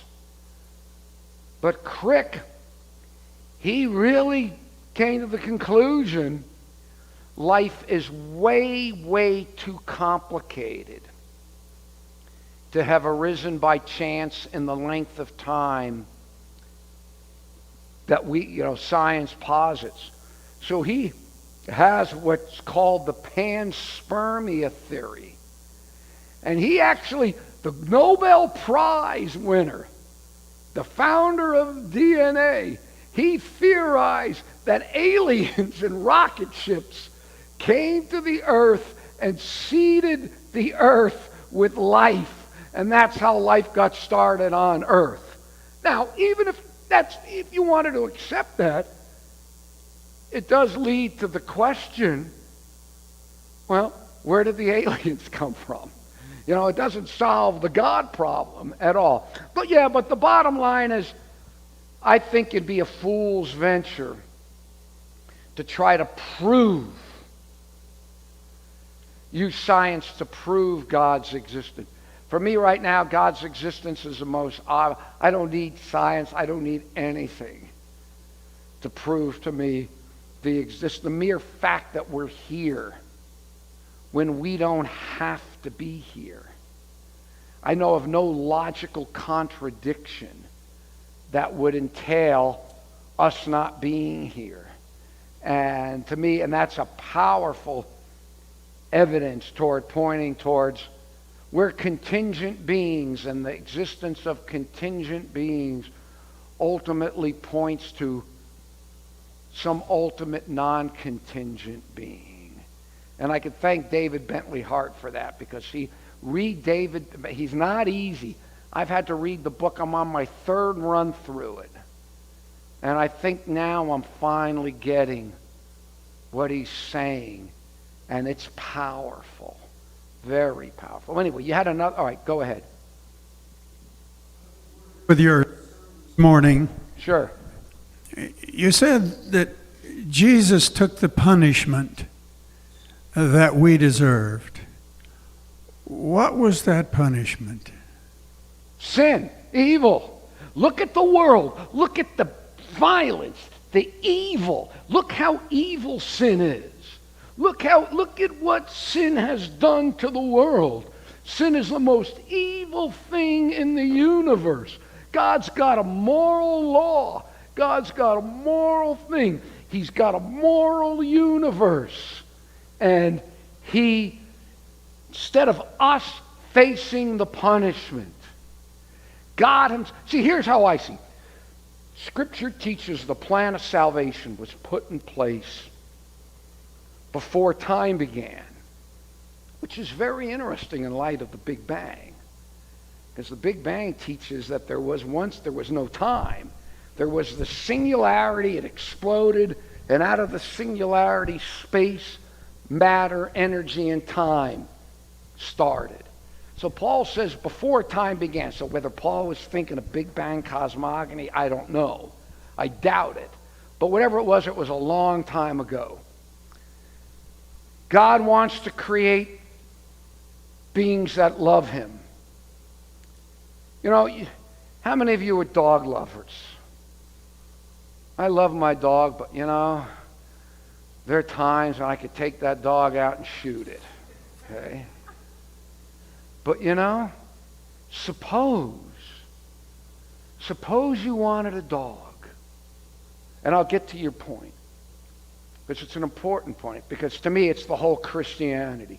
You don't have blood atonement, you got nothing. You might as well be an evolutionist, okay? Christ just didn't die to be a good example to us, okay? Sin is way, way too deadly to be solved by just becoming friends with God. That's a joke. That's not theology. That's Gnosticism. That's not Christianity. But anyway, suppose you can have a dog, and the dog didn't bark, the dog didn't bite, the dog didn't shed, the dog didn't get rabies, you didn't have to take the dog to the vet. Would you like that? Well, you can have that. Sony has created Aibo. It's a robot dog. Okay? It's a robot dog. And you have everything. Now, if that doesn't do anything for you as a dog lover, I wanted to use another example. I've used this before. I have a sermon I preached on this. I wasn't going to use dogs. I was going to use the other robots that they're creating. But I just didn't think I could get away with that in church, okay? I didn't think you could know what I'm talking about. So dogs will work. Okay? So God wanted beings to love him. So in eternity, he says he knows he has to create us free. And he knows there's a risk. He knows there's the risk. And way back in eternity, the Godhead knows what's going to happen. We'll take care of it. Because we're going to have moral beings. So he's going to have a moral law for moral beings. Okay? And he's got this freedom, this risk of freedom. And he knows what's going to happen. And then rather than create robots, he creates us. He knows what's going to happen. And he says, all right. So here's what I use this for theodicy. God had no choice. He wanted beings. If he wanted beings to love him, he had to create them free. He didn't have to create us. He did it anyway. But because he's all-knowing, he knew what would happen. Okay? He knew what would happen, but because he's all good, he's going to bring good out of it. Okay? So, God creates us free, knows what's going to happen, is going to bring good out of it. But isn't that nice?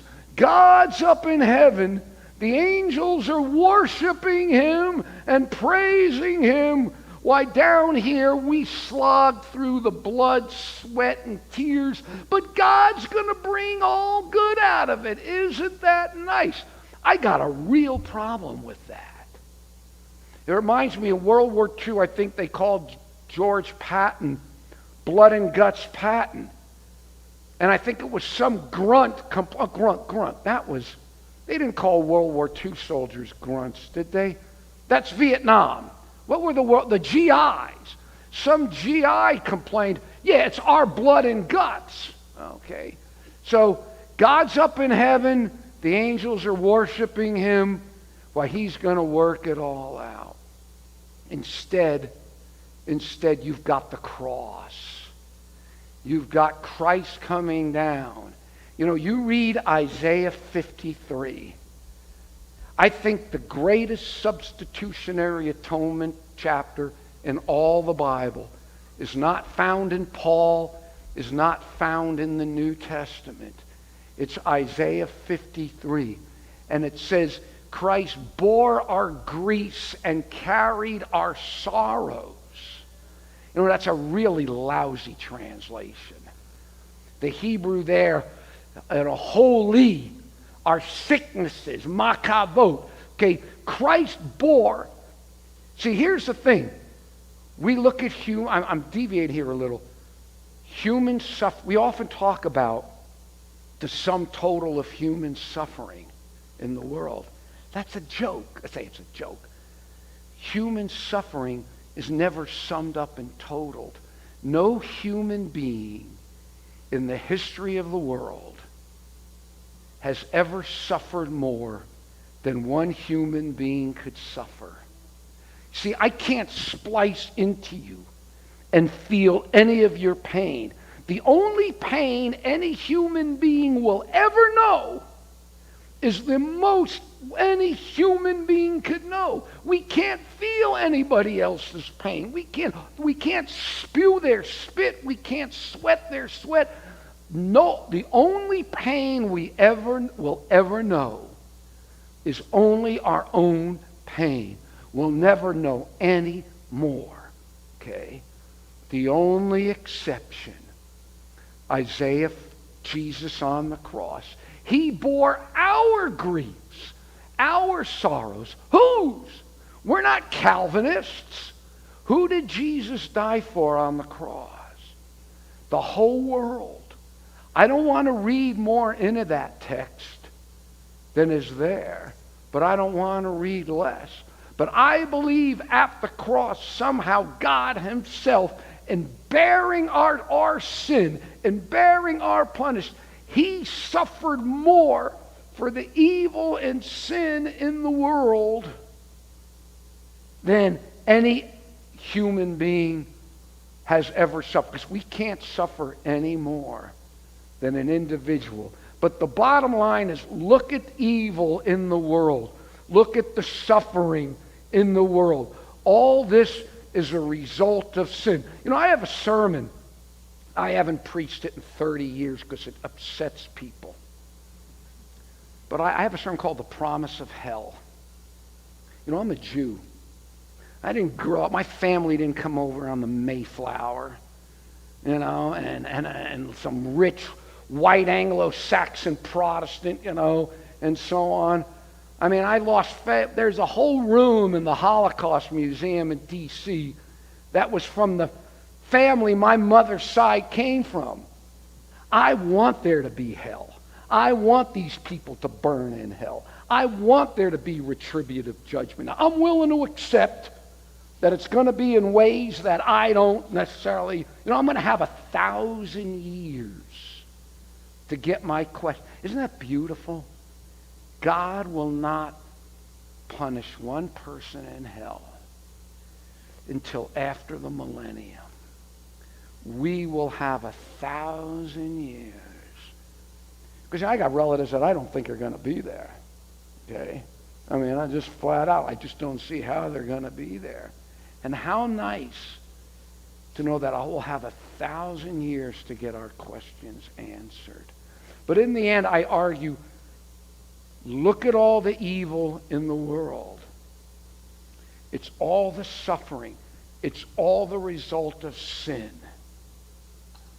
And if God has a moral, legal universe, that's got to be paid for. And in the nature of God, in the Godhead, said, I'll take it on myself. Okay, God said, I didn't start it. I didn't create the world. See, this is theistic evolution. This is how I created the world.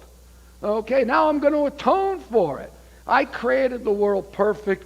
Humans blew it. We knew. I'm going to read, there's a paragraph in Great Controversy. Towards the end. It's unbelievable. She said that the maker of all worlds, that the arbiter of all destinies, should take upon himself the sin of the world. Pure substitutionary atonement. Ellen White is substitutionary atonement from beginning to end. I had somebody years ago give me a compilation. They said, read it. It was all beautiful stuff about, if I be lifted up, I'll draw all men unto me. All beautiful stuff about the subjective side of the gospel, and we become friends with God, and we have beautiful stuff. I agree with every word of it. But what do you know? Surprise of surprise. Not one Ellen White quote about Jesus as our sin bearer. Not one Ellen White quote about the woes of the world. It was a brilliant example of distortion. Hey, you want to use Ellen White, you could prove just about anything using Ellen White, but not one word about, but this quote about the Creator, all this, she said, will forever catch the awe of the universe. That the it's just beautiful, and it's just overwhelming, and it's substitutionary atonement. I need someone to pay for my sins. I'm sorry. Me being friends with God isn't going to solve my sin problem. Okay? I need a whole lot more than being friends with God, than lovey-doveying up to God, and that's going to solve the evil in my heart and the evil from what I have done. So that's the bottom line. That's how I view. I just don't understand. I don't understand a theology that denies that, or that downplays that. It's just... Anyway, go ahead. My question is regarding assumptions. You were talking about, how we all got them. We all have them, and you make the point about how evolutionists or naturalists, their assumption, and they come to the whole evidences and whatnot, assuming that there cannot be any supernatural.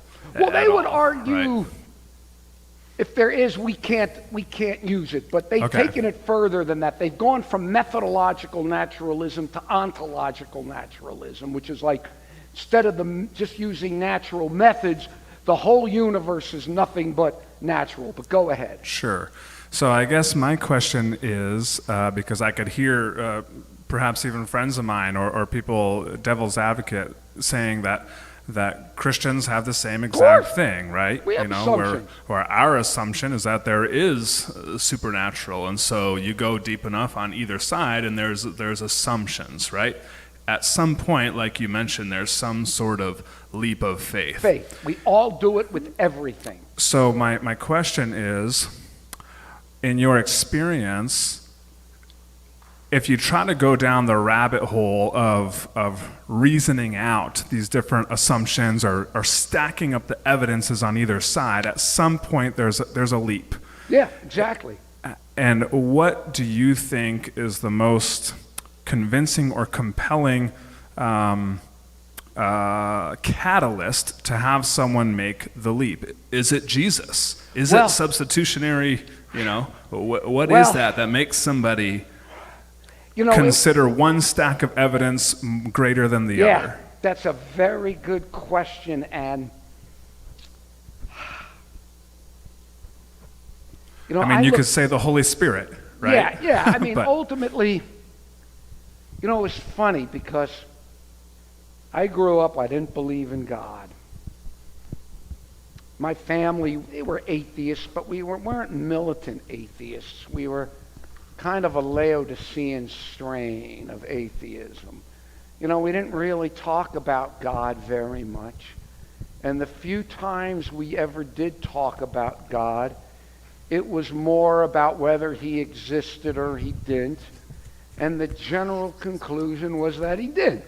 Okay, and that was it.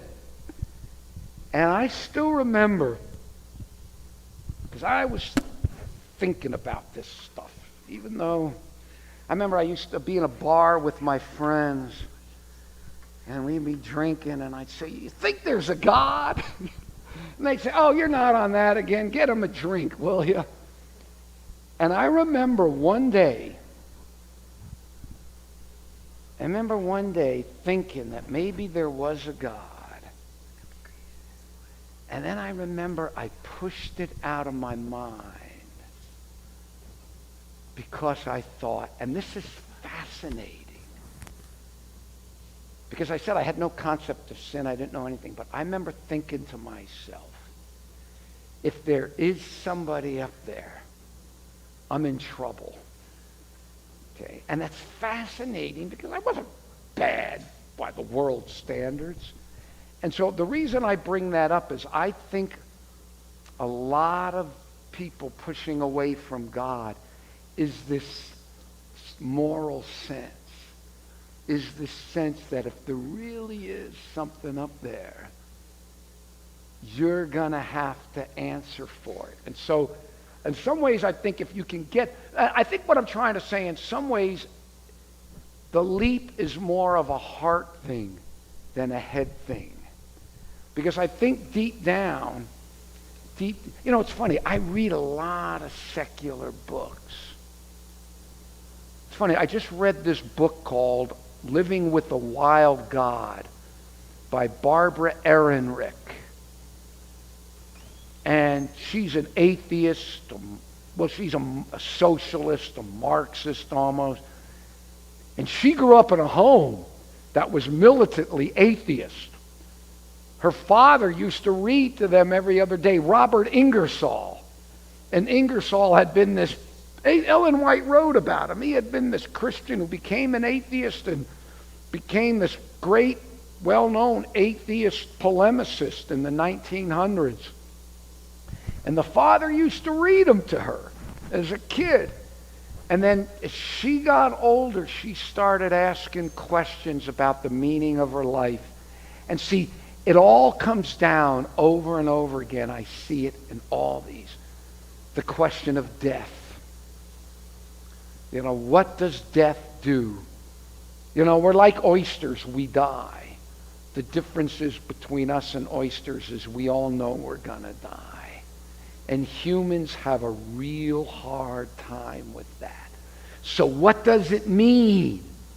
What does it mean? And it was funny because in this book, she kept on coming back over and over again to some kind of transcendence. No matter how much she fought against it, she kept on coming back to it, and she kind of ends the book. Well, maybe there is something out there, and I found that fascinating. So ultimately, in the end, I do believe God's whole, Ellen White says in Steps to Christ, the Holy Spirit covers the earth like the atmosphere. And if we do not resist, we cannot help but be drawn towards it. And so, but I do think there is this moral thing, this fear. But anyway, but ultimately, I have to take a leap of faith, but the longer I live, as I said, the most irrational thing for me to do would be not to believe. I mean, I look at it like, okay, to me right now, you can read David Bentley Hart, God, Consciousness, and Bliss.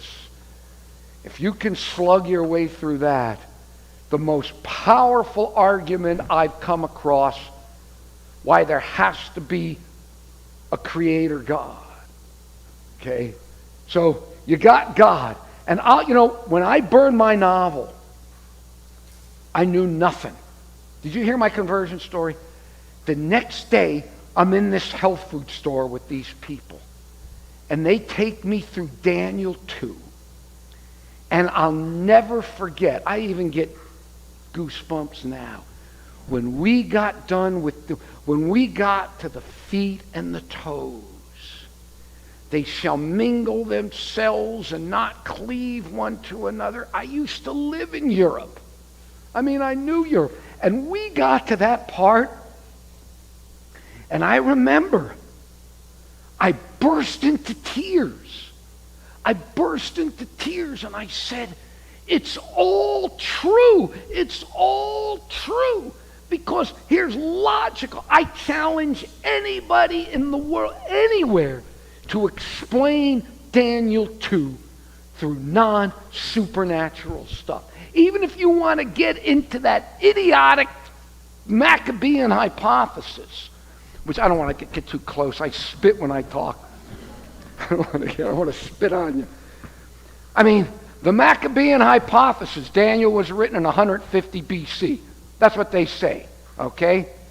Well, I lived for 36 years, and you giving me the cutoff signal? Oh, okay. Let me know when you gotta. I lived in Washington, D.C. area for 36 years. I had all sorts of spooks, friends, all these intelligence people. And I had an NSA spook live next door to me. They were the ones who were reading all our emails and all that. And I asked, and the Soviet Union is collapsing. And I remember I asked him, because he didn't tell me what he did. He'd go to jail if he told me what he did, but I think I knew what he did anyway. And I said, did you guys see this coming? And he said, our jaws are dropping. Here's the most sophisticated spy agency in the world. They spent billions of dollars every year spying on the Ruskies. They knew every time Gorbachev burped. And a year and a half before, they didn't see the collapse of the Soviet Union. So even if I bought this cockamamie Maccabean hypothesis, how did a guy writing 150 BC in the Roman period not only describe the rise, writing in the Greek period, describe not only the rise of Rome, but then its breakup, and it was, and so I have between nothing created itself, there's got to be a God. Daniel 2, powerful, powerful evidence for the validity of Scripture. And I just recently wrote a book called Risen, Finding Hope in the Empty Tomb. And I went and I spent a while and I just investigated the resurrection of Jesus. See, here's the fascinating thing. Even there are atheists, people who absolutely on philosophical grounds reject the resurrection of Jesus. Okay? They absolutely reject it. But even these atheists, these atheist historians, are forced to admit that after Jesus died on the cross, many people claimed to have seen him resurrected. And as a result of that, the Christian church got started, and that there was a man, an opponent named Apostle Paul, who became the foremost proponent of Jesus. Okay, even atheists who reject the resurrection are forced to admit that. And then I went and I read all the arguments that they came up with to try to explain that phenomena without Jesus being resurrected. Aliens stole his body. Jesus had a twin brother. You know, all the things they came up with. And then you come away realizing the most logical, rational explanation for it is the resurrection of Jesus. So you got God, you got the Bible, through Daniel 2, you got Christianity with the resurrection of Jesus, and then, as I've said, I mean, it was the hardest thing in the world for me to become a Seventh-day Adventist. You know, even now I tell people, it's never been a good fit for me. I'm a secular Jew from Miami Beach. Adventism is a conservative Protestant church. It's never been an easy fit. But you guys, I tell the Adventists, you're stuck with me. I have to be here. Look, just the Sabbath alone. I mean, come on, the Sabbath alone. I mean, what other, if you believe in the Sabbath, you've wiped out 99% of your options. Okay? Seriously, if you know, the Sabbath is a no-brainer. It's right there, and yet the vast majority of the Christian world. So you got 1% left.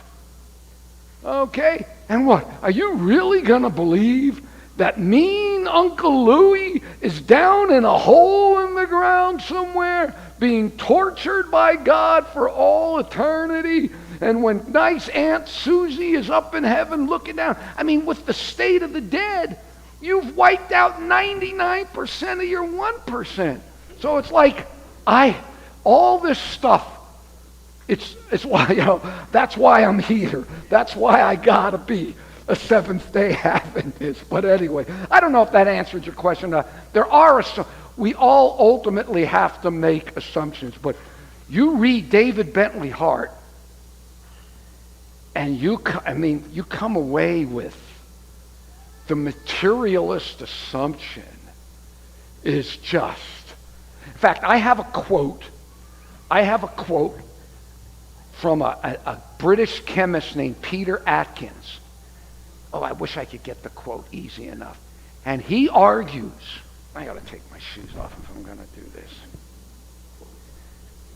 He argues, he says, the only way science will ever have complete success is if it could prove the existence of everything from absolutely nothing. Not quantum fluctuations, not the stuff, from absolutely nothing as in nothing at all, as an absolute, because, you'll read these books, A Universe from Nothing. You read these books, and then you get down with it. It's really not nothing. They talk about quantum foam. They talk about quantum fluctuations. They talk about all these little fleeting whatever that supposedly it all arises from. And David Bentley Hart shows no matter how small, how fleeting, it's still an infinite gap between these and absolute nothingness. And so Atkins is right. If you want to get away from God, that's what you got to prove. Now, if you want to think everything arose from absolutely nothing as all, then be my guest. That or an eternal existing God. Because, see, nothing doesn't need an explanation because it's nothing. An eternal existing God doesn't need an explanation because he's always been there. Any of these other physical things need an explanation. So you have absolutely nothing or an eternal existing God. And that, so that's yours. You want to work from one of those assumptions, go right ahead. But one of those assumptions, it's a leap, but it's a bigger leap of faith to believe in absolutely nothing than an eternal existing God. So, okay, go ahead. Hello. I'll try and keep it real brief here. I have a comment, Sure. a observation, and then a quick question.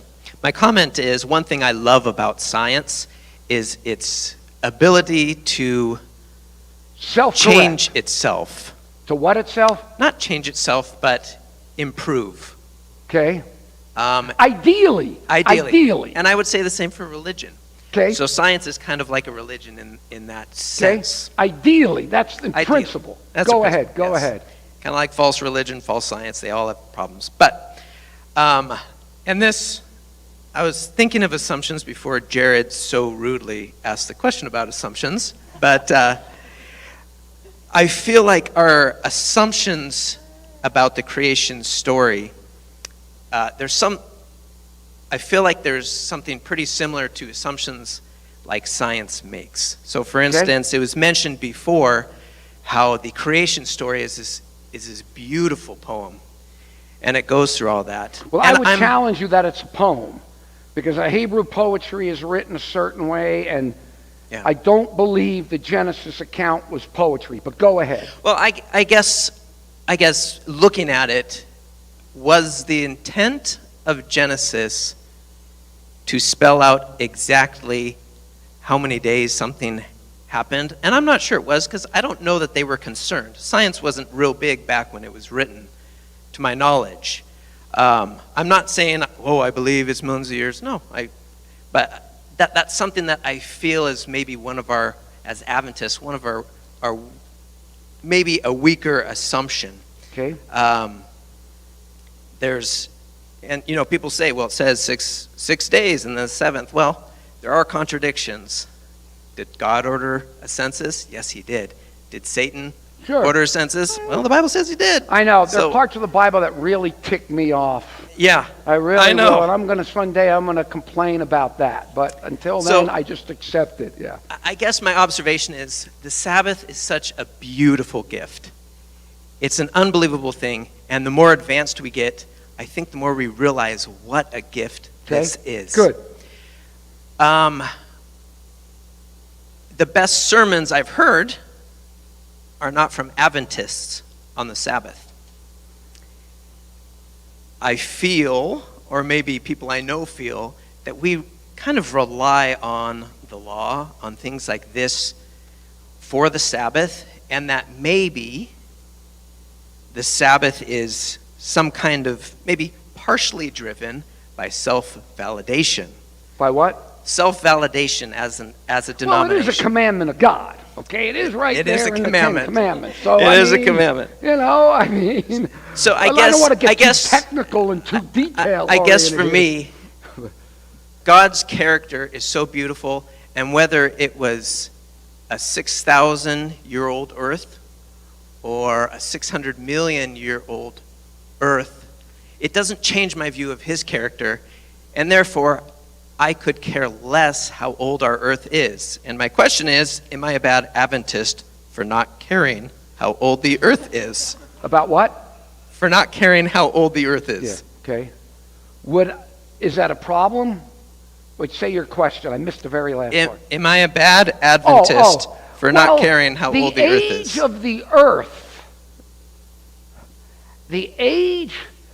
I don't care about the age of the earth either. I care about if the story God told me of the 6-day creation of life on earth and the form that, I care if that is true. As I said, I tend to think, let me get up. Can you hear me if I'm back here? Okay, as I said, I'm going deaf and I got to get up real close. And I'm going to do this in a church one day with my wife. And then she's going to make me get a hearing aid. And I'm just... I tend to think it's very possible that there was something here for billions of years. Okay? There was something here for billions of years. The Hebrew says, tohu v'bohu, without form and void. There was something here. And then when you read Genesis 1, God divides the water from the earth. The day one. So it seems to me that there already was something here. Okay? Now, maybe where you're going with your question, and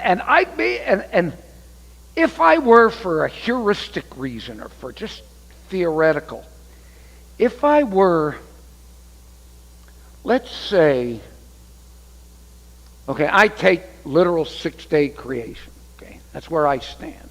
Okay, evening, morning, Erev Boker, evening, morning, day 1, 6 days like we got them now, 7th day, the memorial of it. That's what I believe.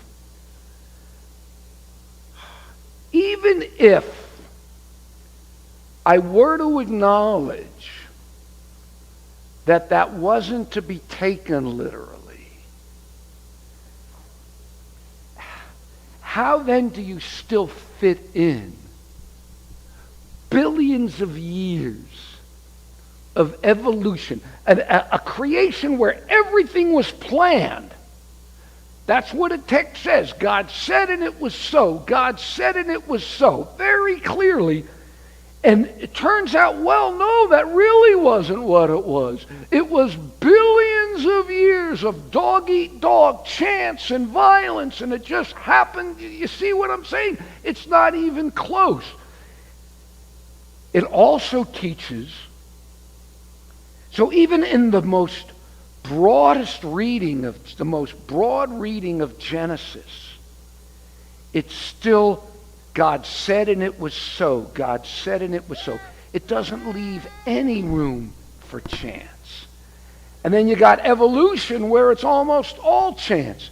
And then you've got evolution with a common ancestor. One common ancestor. The amoeba, whatever it was, that proto-life in the pool or in the shallow pool or on the clay. Some are even speculating that it was in rocks 1,000 degrees centigrade hot. That's where life first formed, okay? So wherever it was, this first life form formed, and then everything came from that. You, me, orangutans, duck-billed platypi, bananas, okay, amoeba, everything. It all came from that. Whereas the Scripture teaches God made each one after its own kind.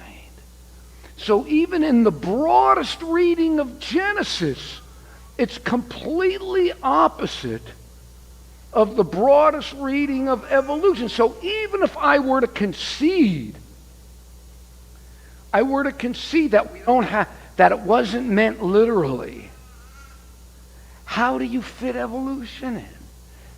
You see what I'm saying? I mean, even if I were to open up, all right, we don't have to take it literally, to try to cram the evolutionary model in is just absurd. It's just absurd. So even if I could accept what you're saying, what are the alternatives? Okay, what are the alternatives? The only alternative we seem to be getting is some kind of long ages and some kind of evolutionary model. So I just don't see how you can. Well, as I said, all you got to do is try to pick up some theistic evolutionary books by people who claim to love the Bible and they take the Bible seriously, and then just read their explanations. And if you could find one that could work for you, then, if you feel the need to have to, meld science with it, then go ahead. Anyway, I don't know if that answers it or not, but okay. I have a question. Genesis 1 and 2, there's two kind of different accounts, and there are some distinct differences. Why do you think God chose to structure the Bible that way? Well,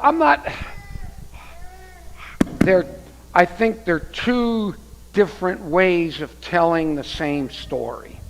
Okay? I have yet to see these big contradictions in them. The Bible does. It kind of jumps from here to there, and you see what I'm saying there? But where is there a contradiction?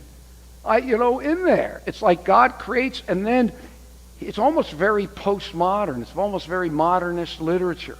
You've got one version of it. Then he comes in, and in Genesis 2, gives it from a different angle, the same the same story, but I've yet to see any contradiction there between the first two chapters. My question is more the why, not if Oh. they're incompatible, but if we're making the argument that this is, literal and very intentional, why was it crafted in such a way that, the start point is different, where humans enter it, and not that they're incompatible, but at first glance, it's not really appearing to add clarity. Yeah, I don't know, and but so- there's all sorts of things in the Bible. The thing, where did Cain and Abel get their wives from and all that? The Bible doesn't say. I just believe they had other kids. That's the obvious thing. But why God did it that way, I don't know. I mean, I would be presumptuous to say that I could answer it. All right, let's start. Yeah. Oh, I just have a quick.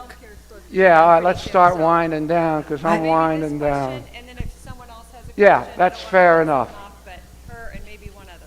Wait, did you Mine's- give me water? Oh, yeah, a little water will help. He's very tired. This is my bedtime right about now. My question is, my husband is a secular Jew, and he was here last night. He was raised Jewish, very, very, Yeah, he very... looked very Jewish. I thought he was is. Jewish. He's very, very secular. He's Yeah. come a few... What did he think of my story? I'm not allowed to speak about anything that he comes to right afterwards because he doesn't like to feel pressure, so I don't know. But he has come to other Adventist services. So he's a secular Jew. Very secular, from Washington, D.C., Bethesda. I must have Oh, yes. freaked him out. Well, I've told him about you, and I've told him about... must have freaked He him met out. Steve Wahlberg. He read Doug Batchelor's book, Jeff Zaremski's videos. So he's come to various things, but he says to me constantly, not last night, he hasn't mentioned you at all. He says, Denise, there is absolutely no way you can be 100% sure Of course not. that there is a God, and furthermore, when God wraps everything up, we're going to get to heaven or wherever, and God's going to walk out with a piece of paper and he's going to say, Mormon was the right decision. Mormon was the correct answer. You're all wrong. He's going to say that? He says it could be Mormon, it could Oh, be I see. Judaism. No, Oh, he yeah, says, all Denise, right. you're going to be surprised. God's going to come out and say, oh, the correct answer was Mormon. You're all wrong. Now, he says the fanatical Orthodox Jews over there in Israel believe as intensely as you do. They're so intense, and they study the scriptures. So what do we do? I took him to Jews for Jesus pastor in Virginia, and the man was very, very arrogant, and it did not go well. What do we do with American Jews? They're so secular. I've showed them prophecies. I've showed them scriptures. My husband saw a miracle in front of his eyes that the Adventist people, prayed. Everything, and he still says, you can't be 100% sure, and you're going to find out that maybe you were wrong too. Mm-hmm. So for American Jews who are so secular, half of them don't even care about Israel anymore. What do we do? He keeps coming to... God's been trying to solve that problem for 3,000 years, and from Moses on. He does think he did want to come because he wanted to meet you, because he said you look like his father when his father... But he never came up to me to talk to me. No, I asked him, I said, don't you want to ask him a question? He says no. I saw him and I thought, oh my Yeah. goodness, this guy looks Jewish. He's from Bethesda, Maryland. Yeah. Very Jewish. Very. I've been to their Passovers where they just eat and they no praying or anything. They don't never talk about God or anything like that. But I'm just wondering if I there's wonder something. what he thought about that. My Well, story. I've showed him some of your videos. Oh, okay. And he says it's all very interesting. It's all very, he read Steve Wahlberg's book and met Steve Wahlberg. He said it's all very, interesting. But you can't know for sure. You can never. He says, I believe in logic. It has to be logical. I do. Yeah, well, but he's right. He's right. I mean, He's right. I mean, I read a book a while back, I think I said to you, it's called Mathematics, The Loss of Certainty. And for a long time, everybody thought if you wanted absolute certainty, you got it in math.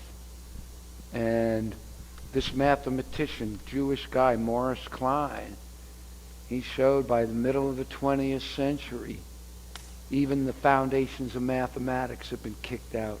And you have to go on certain unproven assumptions. So, well, if he wants absolute certainty, he'll never get it. Even when you see a miracle in front of you. Yeah. Miracles don't, they got their role, but it's a heart thing with him. That's a heart thing with him. And just ask him, what would he do? Well, I don't know. I'm not sure. You've probably gone through it all. Well, he says he has a brain tumor. And it's not malignant or anything, we don't think. He says, if Jesus gets rid of my brain tumor, I believe in Jesus. Nah, I said, well, no, that won't work. That won't work, because even if he did, he wouldn't. That wouldn't work. So, yeah, I don't know what to tell you about that. I mean, I was as hard-nosed of a secular Jew, and the difference was I was a seeker. If he's not a yeah, and then that's why I worried about my family. I asked my father one time, you want to know truth no matter what? And he said, nah. Yeah. Well, you guys all are welcome to stay, but we have yeah, to I gotta formally roll close too. because our child care is done, Yeah. and we told the AV and video Yeah, people that's and stuff. okay. So you Yeah. guys are welcome to stay and chat, but from now a I'm going to formal roll too. standpoint, I'm going to thank probably you go all back for to my coming. room. I'm going to go back to my room. I'm going to crash. Yeah, okay. Let me just say a prayer to close. Okay. This was fun, but yeah, this went on longer than I guess we thought, huh? Yeah. Father, I thank you for the truth as it is in Jesus, and thank you for the gift of faith, and help us, Lord, as we struggle and to seek to stay faithful to you in this time in world history. In Jesus' name I pray. Amen. All righty. Yeah.